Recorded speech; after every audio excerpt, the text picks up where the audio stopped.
right. Hi, Jordi. How are you? Very good. Very excited. Welcome to Indonesia. Thank you. So you arrived a couple of days ago on Sunday evening, I believe. So you've had a couple of days to ingest everything. What are some of your first impressions so far being in Indonesia? Well, the first thing I think we all feel is the unbelievable football passion the country has. You Already. feel it on the street. You feel it everywhere. So I think passion it's the most important thing when you want to reach a high objective. When you want to grow, passion is the first thing we need. And you can already feel that in the first couple of days here, and I'm glad to hear it. Absolutely. Also, the pressure will come, but that's part of the game. Absolutely. But passion, I think it's the most beautiful thing in the game. Dan sepertinya dalam 2 hari baru Jordi nyampe di Indonesia, dia sudah merasa seberapa cinta negara kita terhadap sepak bola, dan ini hal yang sangat penting untuk sepak bola. Now, first off, congratulations on being appointed as the new technical advisor for the Indonesian Football Federation. So perhaps we can, for those that may not be familiar with this particular role, perhaps you can define what the role of a technical advisor entails and what will be your main duties as a technical advisor. Well, I think it's important to differentiate roles, as you said. I think the day-to-day is obviously the head coach, Patrick Kluivert here, together with the staff. And that's the day-to-day thing, but there's also very important in football is the strategy. The short-term, middle-term, long-term strategy to grow, to get the maximum out of a very big population that you have here, and to try to really grow, to try to find those talents already at a very young age, because then you have a much better national team in the future. So I think it's about, football is not only about the pitch, it's also about making the right strategic decisions to try to take the maximum out of the future. And basically the infrastructure as well around the entire football industry as a whole for our country, as well as I believe with your extensive network. How do you believe that this will help? Because obviously you've had networks over in Europe, you've had experience in Asia. Yeah. How do you feel this will actually help you in your role as a technical advisor for Indonesia? Well, the fact that already from a very young age, having a father who was a football player means as a young kid, you have to keep moving from one country to another, and it gives you a sense of fast adaptation in a positive way. You learn to adapt very quick, you learn to analyze very quick, and I think already in my life, it's one of the things I love the most, to discover new places, new cultures, new ways of thinking, and to try to find a successful formula to get the maximum out of it. And that's one of the things that really attracts me. I remember the day that Patrick signed here, as old teammates, and in the world of football, everybody knows each other. Everybody So knows the first thing I did was kind of analyze what it was. It was a special, a surprising move with a lot of attention. And then you start to analyze a little bit the potential, and then you see there's a lot of potential to grow. And I think that makes it super special. Great. Sedikit rangkuman dulu ya, karena pertanyaan pertama saya berhubungan sama role Jordi sebagai penasihat teknis untuk PSSI, dan See, there's a lot of potential to grow, and I think that makes it super special. Great. Sedikit rangkuman dulu ya, karena pertanyaan pertama saya berhubungan sama role Jordi sebagai penasihat teknis untuk PSSI, dan sebenarnya kalau tugas apa yang terjadi di lapangan berhubungan sama pemain, ini adalah tugasnya Coach Patrick Kluivert. Tapi di luar itu juga banyak hal-hal lain yang harus ditangani, seperti development dari pemain sepak bola dari umur yang lebih muda. Dan Jordi sendiri, kenapa dia tertarik sama role ini adalah karena dia melihat Indonesia ini penuh dengan potensi.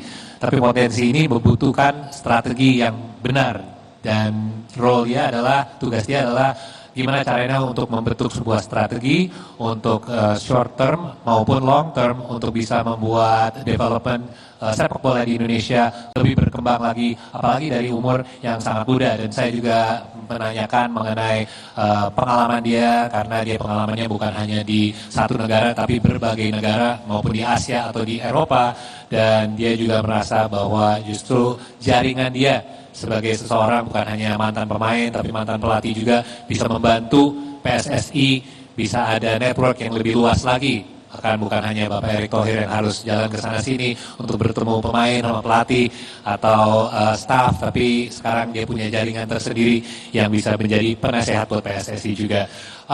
I'd like to ask you a little bit in regards to what are your first things on the agenda for you that you plan on doing? Obviously, there's a big match day coming up, but outside of that. Well, I think it's quite logic because if you want advice, the first thing you need to do is to analyze. You need to understand the culture, the sport mentality, how to reach objectives, also to show a lot of interest in the local league, to see what are the strong points, what are the points that can be maybe improved, to try to get the maximum out of the players, also for the future. And of course, we do all the decisions. It's a team, federation, of course, the national team coach, Kluivert, with myself. Probably we will look for a sport director or technical director who will be living here day to day. And all of us together in group, we will try to kind of design the right strategy to reach the points Indonesia wants to reach. Oke, yang saya nanyakan adalah apa sih poin-poin yang utama yang akan di-address ya, terutama dari Jordi di awal, dan salah satu yang pertama yang dia akan lakukan adalah analisa. Dia ingin analisa semua level dan saya juga sempat ngobrol sama Jordi kemarin, hal yang penting adalah dia ingin ngobrol sama bukan hanya pelatih, tapi pemain, tapi staff juga untuk bisa dapat gambaran yang lebih jelas. Ini infrastrukturnya seperti apa dan strategi ke depan yang harus dibentuk seperti apa juga. Dia juga ingin analisa liga lokal kami juga di Indonesia untuk bisa dapat gambaran pemain lokal kita seperti apa, dan yang pasti tugas yang utama salah satunya adalah mencari technical director atau director teknis. Now let's actually segue to that since you brought it up. Technical director is a role that has been assigned for you to have input in findings. So you yourself have had obviously much experience in a technical director or director of sports. So your current plan to appoint a technical director in Indonesia, what are your considerations in looking for the right candidate? Well, I think it has to be somebody who has experience with different countries, different cultures, different strategies. I also think it's imperative that the person can work together with a national team coach from all the ages, and from there on to design the right structure, help in the day-to-day. And I think it's important to have somebody here to really kind of design the strategy and to know exactly where we want to go and how to get there. So I think it's important to have somebody who, again, I repeat, has experience abroad, that he's open-minded, that he's quick to adapt to new places, because every culture is different. And it's important to work together as a group, as I said before also, together with the federation, together with the coaching staff, and all together to try to create the same direction, the same path towards good results. Common goal. Yeah. So, yang saya menanyakan adalah role-nya Dirtek, apa sih yang dicari untuk kandidat tersebut, dan yang pasti kalau Jordi ingin kandidat untuk Dirtek ini bisa seseorang yang punya pengalaman di berbagai negara-negara lain di dunia ini, karena dia juga ingin seseorang yang punya pengetahuan yang luas, pengalaman yang luas, dan juga dari kebudayaan juga terekspos sama kebudayaan lain di luar Indonesia saja, dan juga bisa kerjasama sama tim PSSI sama pelatih-pelatih di setiap level untuk membentuk strategi yang tepat untuk semua level bisa menuju ke goal yang sama, yaitu meningkatkan sepak bola di Indonesia. So I want to talk about your personal experience, because you mentioned how it would be good to have a technical director that has a more worldly experience, I suppose, like a more global kind of cultural experience. You yourself have a very interesting background. You obviously are a son of arguably the best Dutch footballer of all time, but you actually started at a young age in Spain. Can you tell us a little bit about how that experience was for you, having played at a youth level in Spain, and actually you make a home in Spain as well? Yeah, I think that's having a father that moved a lot of countries, played in different places, and the fact is my first language like my mother language, if I can say this, is Spanish. That was the first language I ever spoke. And that's why I also understand in many cases when we talk about players from different cultures playing for which national team. For me, I think I'm one of the few players who played for the Holland, the Netherlands, Dutch national team without ever having played a game in the Dutch league. Right. So I do understand that part. I had the option to play for Spain and also the option to play for the Holland national team. My first language was Spanish. I spent most of my life living in Spain, but I played for Holland. And it's one of those decisions you make with your heart, and you just feel it's the right one, and that's the decision I made. And how do you feel that helped you be more rounded or complete as a person, both as a person and a footballer? Well, I think it makes you open-minded. It makes you understanding. It makes you also understand different cultures, different ways of thinking.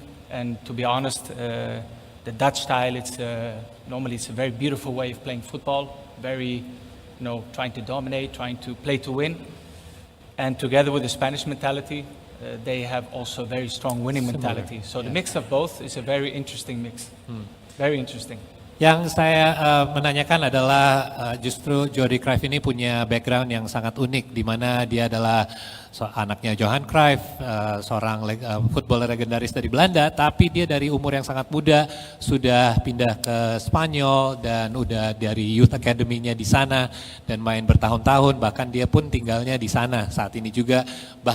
Bahasa utama dia juga Spanyol, dan tadi juga sebut bahwa ada fakta menarik di mana dia sebenarnya salah satu pemain timnas Belanda yang tidak pernah main di Liga Belanda sama sekali. Dan dia ada pilihan untuk main mau di timnas Spanyol juga bisa, tapi dia lebih memilih dengan hati dan ingin main untuk Belanda. Dan ini menarik buat saya sendiri ya, karena ini adalah banyak yang bisa dicocokin sama Indonesia saat ini juga. Timnas juga penuh dengan pemain lokal dan juga diaspora. Dan ini mungkin bisa jadi sesuatu yang sangat relatable buat Jordi. Saya juga ingin tahu apakah ini bisa membantu justru dia dengan role-nya sebagai penasihat teknis, dan dia juga merasa ada banyak kesamaan ya antara sepak bola di Belanda maupun sepak bola di Spanyol, di mana targetnya adalah untuk menang tapi juga main sepak bola yang indah, dan ini semoga bisa membantu dia juga untuk bisa terapkan joint culture ini di Indonesia juga di sepak bola kita di PSSI. I want to go to some of your other worldly experiences, because not only have you spent a lot of time in Europe in some of the best leagues, but you've also had time in Asia. Your time when you were in China, what was your experiences in regards to comparison? How was football in Asia different from what you had experienced prior to that?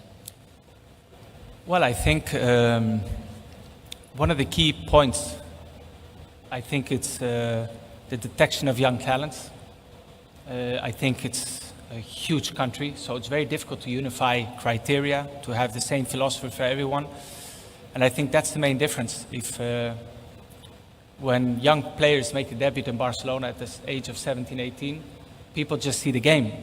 But there's a lot of invisible work being done already from the age of 7 or 8 years old with these players who just don't appear.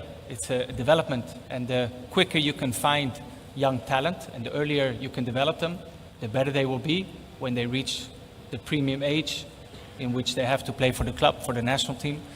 So I think that's one of the key points. But from my experience in Asia, of course, it's you have to adapt. You can't just copy everything. You just need to adapt, to understand different cultures, different ways of thinking, and then you try to unify the idea to try to get the best results. And to be honest, I loved the experience there. It was 2 different clubs for 3 seasons, even though it was a bit in the COVID time, so it was difficult. The leagues were stopped for a while, but I really loved that experience. Yeah. Yang saya tanyakan adalah pengalaman Jordi saat dia menangani klub di Asia, dan apa sih bedanya sepak bola di Asia yang paling mencolok untuk dia dibandingkan sepak bola di Eropa. Dan dia yang terutama adalah developmentnya sepak bola di umur yang muda, dimana kalau di Eropa contohnya yang pasti beliau udah banyak pengalaman di Barcelona, banyak sekali sering kita lihat pemain sepak bola di Barca mungkin debut di umur 17, 18, terus kita lihat wow ini pesepak bola yang jago, yang hebat. Tapi sebenarnya di belakang itu sudah ada banyak development bertahun-tahun untuk pemain sepak bola ini sampai ke titik tersebut. Dan itu satu hal yang bisa bisa dilakukan sebagai contoh di Asia juga, di mana pesepak bola bisa mungkin dicari, dididik dengan baik dari umur yang sangat muda, agar mereka saat udah masuk ke umur-umur yang mereka bisa debut, skill levelnya dan lain-lain dan mentalnya juga sudah siap untuk bisa di level yang lebih tinggi lagi. Real quick, before I give the media chance to ask some questions, obviously with the diaspora that we have here, along with the local players, with your father being who he is, total football is something that I think many countries would love to be able to emulate. How can you bring your personal experience as a technical advisor to give more of a merger or a bridge between our two countries in order to have a better quality of football here in the country? Well, I think, of course, things don't happen from one day to another. Yes, of course, we come here to try to bring the quickest immediate results that we can, to create the belief, to create the happiness, to give a right answer to all the passion that people have for football here and for the country. But I think it also takes a little bit of time. You can't just expect in one day things change. But I do think the decisions are being made. Good players who have choices, they choose to play for their roots, for this country. And I think people can see it both ways. It's happening everywhere. It's a very general thing nowadays in football. It's true. But the fact is there's a lot of young talents at a young age who might still have an opportunity to play for the country that they've basically been playing for many years. But still they have to make a choice and they choose to respect their roots, the parents' roots, the grandparents' roots. And I think that's very positive. And I think people have to see it in a very positive, admiring way because they follow the heart. And that's probably the best Similar to decision what you you can did. make. Yeah, it happened to me without playing in Holland, speaking more Spanish and Dutch, but I played for the Holland national team because that's what was my heart saying.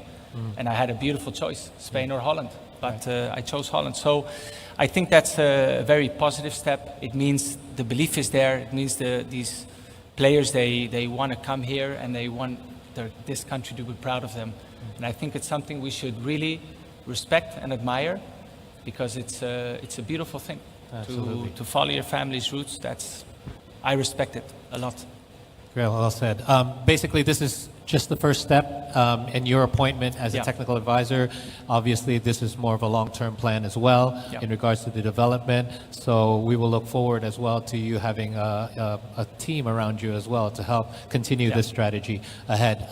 Yang saya tanya adalah sekarang dengan kedatangan diaspora kita, pemain-pemain yang sudah bergabung sama timnas dengan Total Football dari Belanda, gimana caranya untuk lebih menjembati dua negara ini agar dengan kehadiran technical advisor yang baru bisa lebih menyatu lagi. Dan justru dia juga karena pengalaman dia sangat mirip juga, dia main di negara lain, dia bahasa utamanya juga Spanyol, tapi dia akhirnya memilih untuk main untuk timnas Belanda. Nah ini dia bisa relate sama pemain-pemain diaspora yang punya keturunan Indonesia yang akhirnya walaupun tinggal dan main di luar negeri, di negara lain, tapi memilih untuk membela negara kita Indonesia. Dan ini bisa jadi hal yang positif yang bisa menyatukan timnas Indonesia. Dan yang terakhir adalah ini adalah titik pertama aja karena ini adalah long term plan yang durasi panjang di mana nanti akan ada role lain yang terisi terutama Dirtek, dan selain itu akan ada supporting staff juga untuk membantu perkembangan sepak bola di Indonesia.